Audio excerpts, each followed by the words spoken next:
मान्यवर श्रीमान मनोज जी ने कहा कि मैं कोटेशन को पढ़ाता हूं। मनोज जी, अगर इसी प्रकार के कोटेशन का इंटरप्रिटेशन आप जेएनयू में पढ़ाते होगे तो विद्यार्थियों की बुरी गत होगी।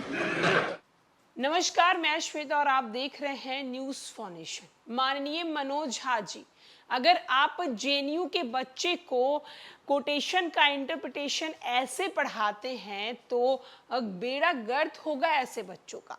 दरअसल आपको बताते चलें कि लोकसभा में मॉनसून सत्र चल रहा है। मॉनसून सत्र में गृह मंत्री अमित शाह ने मनोज कुमार झा को कोटेशन के बारे में बताया। उन्होंने कहा कि आपका कहना है कि आप जेएनयू के छात्रों को, उन स्टूडेंट को क्लास देते हैं कोटेशन को लेकर, तो अगर आप कोटेशन का इंटरप्रिटेशन ऐसे बच्चों को पढ़ाते हैं तो उन बच्चों का क्या होगा।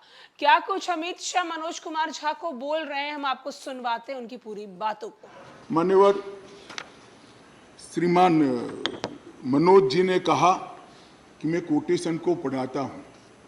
मनोज जी, अगर इसी प्रकार के कोटेशन का इंटरप्रिटेशन आप जेएनयू में पढ़ाते होगे तो विद्यार्थियों की बुरी गत होगी।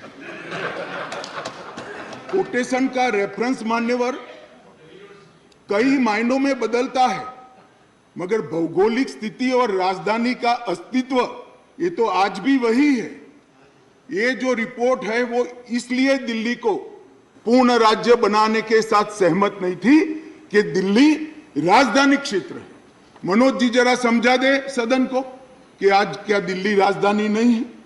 आज दिल्ली की राजधानी का महत्व समाप्त हो चुका है।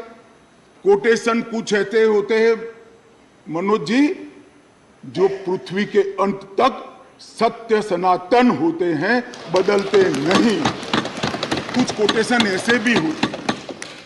मान्यवर, स्वतंत्रता के बाद पार्ट सी स्टेट एक्ट 1951 से दिल्ली को विधानसभा दी गई, किंतु विधानसभा की शक्तियां सीमित एवं संसद के कानून के तहत रखी गई। ये भी सोच समझ कर किया गया।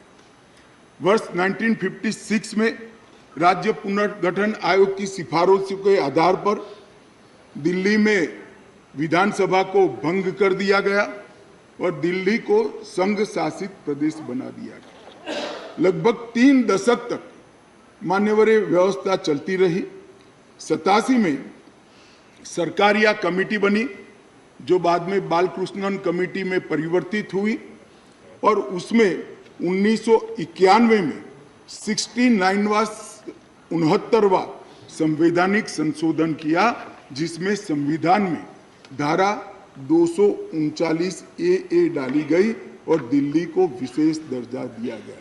मैं इस बात पर पूरे सदन का ध्यान आकृष्ट करना चाहता हूं कि दिल्ली के रेफरेंस में संविधान का जब भी जिक्र करते हैं दिल्ली के शासन को मिले हुए अधिकारों के लिए, तब संविधान में धारा 239 ए को पढ़ना होगा, क्योंकि ये विशेष धारा है जो यूटी राजधानी क्षेत्र को व्याख्यायित करती है और उसकी शासन संबंधी सभी व्यवस्थाओं को इसमें वर्णित